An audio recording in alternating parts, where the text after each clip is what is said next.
I'm Leon Todd for G66. Welcome to another Tuesday Tone Tip. Today we're on the Axe-Fx 3 using the newly released Firmware 16 with the fully updated Cygnus amp modeling. There are so many great sounding amps in here. We already know that.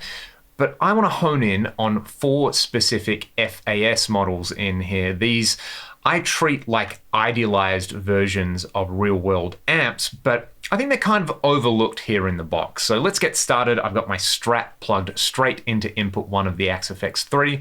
The DI is going straight into Pro Tools with no post-processing. At the moment, I've got the FAS Class A. I'm using one of my own cabinet impulses, LT-TV Mix 7. As always, this one is available for free on Axchange if you want to try it yourself. And I have the low cut and the high cut set at 80 and 8,000 hertz respectively. So what we're going to do is just start with this FAS Class A and just dial it in a little bit. Let's hear it at the stock settings. All I've done is increase the level and I'm on the neck pickup of my Strat.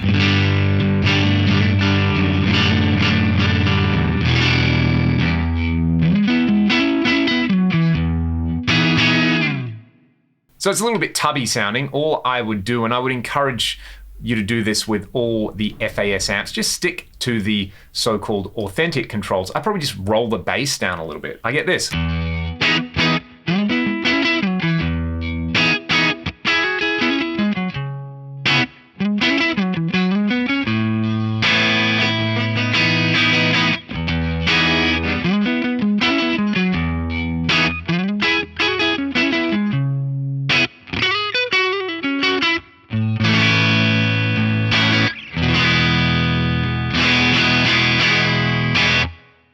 It's a really nice kind of voxy, gritty thing going on there. If you wanted it cleaner, just bring the input drive down a little bit, say to about 3.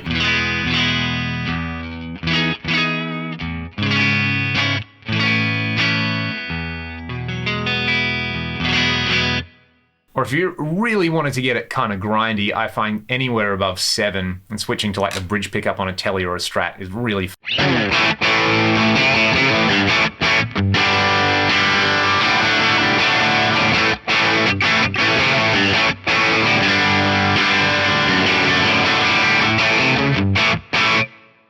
For these kind of sounds, I would probably even bring the high cut up a little bit. By the way, I'm using the large plate reverb with a time set at 1.5 seconds, and I've just EQ'd it a little bit by turning up the low cut frequency. So one thing I do always kind of struggle with is getting the character I want out of like a Vox style amp with some gain, but I find the FAS Class A, especially with a brighter guitar like a Strat, just gets me there really quickly. I don't have to do any deep tweaking, which is kind of why I love these FAS amp models.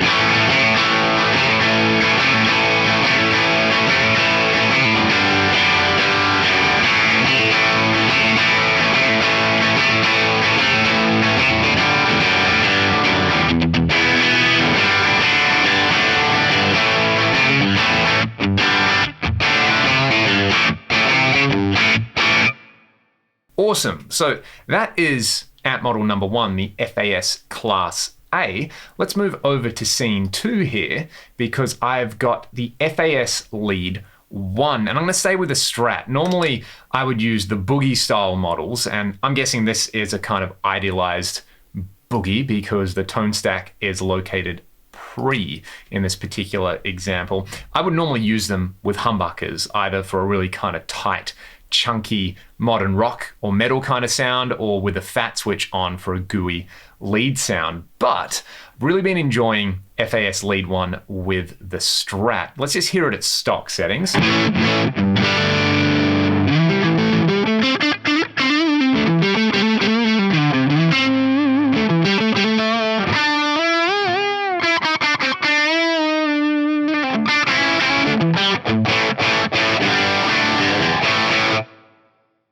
It's already got the gooey thing happening, which I normally struggle with on boogies and the Strat. Probably just bring a little bit of bass out and I would pump up the mid-range. And again, I'm just kind of done when it comes to the particular sound I'm chasing. I might add a bit of delay to this, a bit of stereo BBD, very low mix on this one. This one gives you that kind of, you know, I want to call it like a late 70s fusion kind of lead sound. You can bring the presence up or down depending on how bright you want it. But yeah, it's just glorious.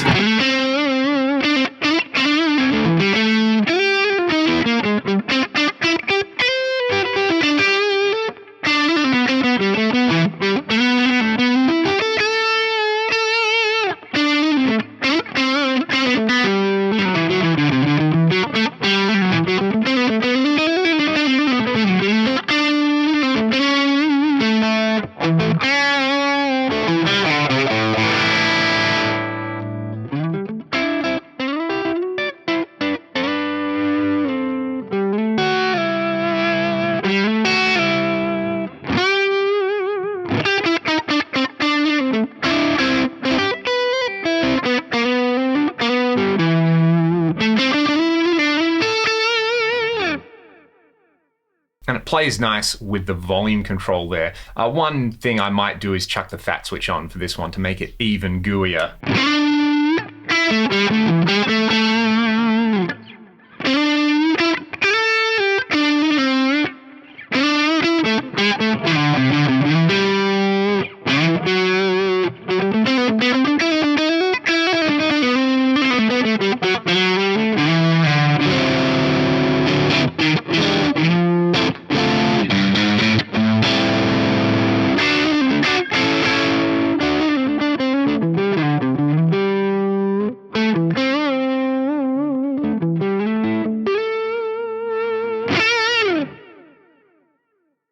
You could, of course, set the output EQ to a 5-band and kind of set this up for a big chugga-chugga guitar sound as well, but personally, I've been liking it at those particular settings. I'm going to swap over to my Les Paul now because the next amp model we're looking at is the FAS Brown. This is just going to be your idealized straight up brown sound thing. So I think I want humbuckers. I've said it a few times, but I will say it again. The thing I like so much about these FAS amps is they kind of do what they say on the tin. You don't have to do too much tweaking. So all I've done here is just increase the amp block level. Nothing else. It's totally stock settings on this FAS Brown, and we get this.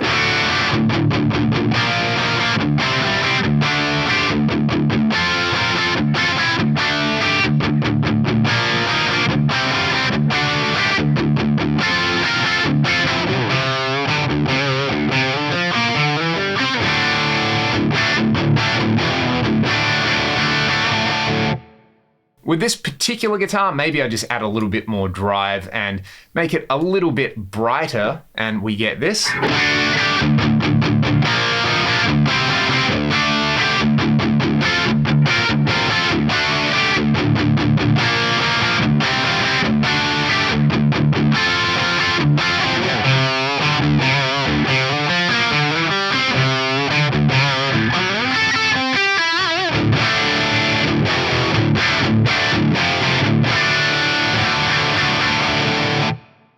Another fun tweak, if you want to tweak the, say, feel of this, is go to the power supply section and crank up supply sag. You can even apply the Variac to this amp model, and we get this.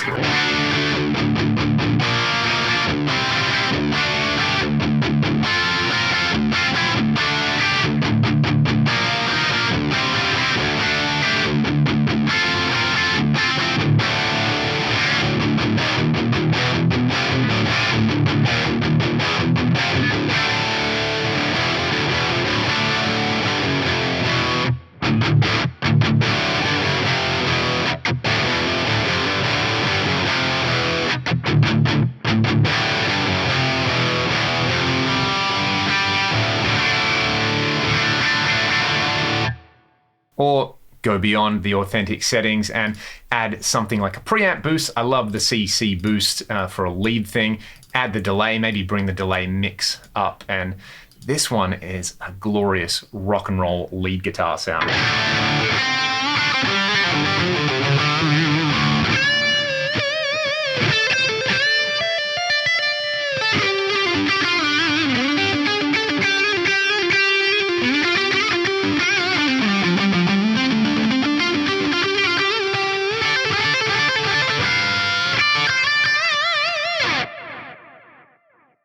Like I said earlier, absolutely glorious. Let's do one more FAS model while we're here, and I'm going to switch over to another guitar again so I can go to drop C.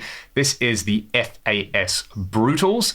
This, from memory, originated by running, it was maybe, say, a happy accident, where it's either the front end of an SLO model together with the back end of an Engel, or the other way around, something like that. But nevertheless, it's pretty amazing. All I've done is bring the level up on this one. I'll grab my PRS. In drop C, you get this.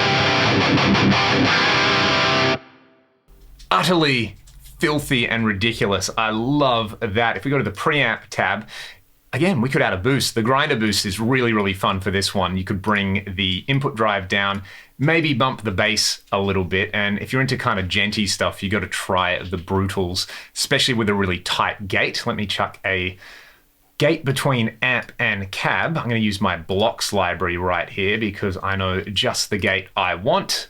It's a cool little trick where you sidechain the gate input to input number 1, but you put the gate between your amp and cab. So you get this.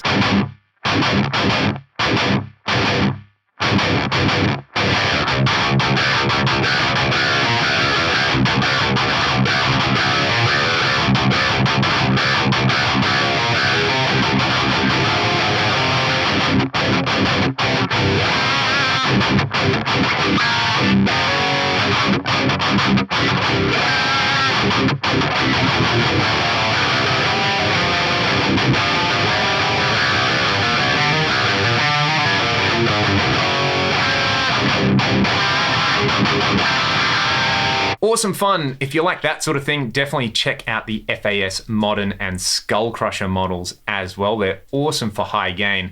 And like I said earlier, you can either think of these as idealized real-world amp models, so they lack some of the design flaws that maybe crept into some real-world amps, or you can just approach them as a blank slate. Sometimes it's really fun to dial in guitar tones without all the kind of mythology attached to the particular amp or knowing the amp's history. You just bring up a model and you turn the knobs until it sounds good and you go and play a bunch of guitars. So I would definitely encourage you all to try these and go and play a bunch of guitar. If you have any other questions, let me know in the comments. Otherwise, I'll see you next week for another Tuesday Tone Tip. Thanks for watching.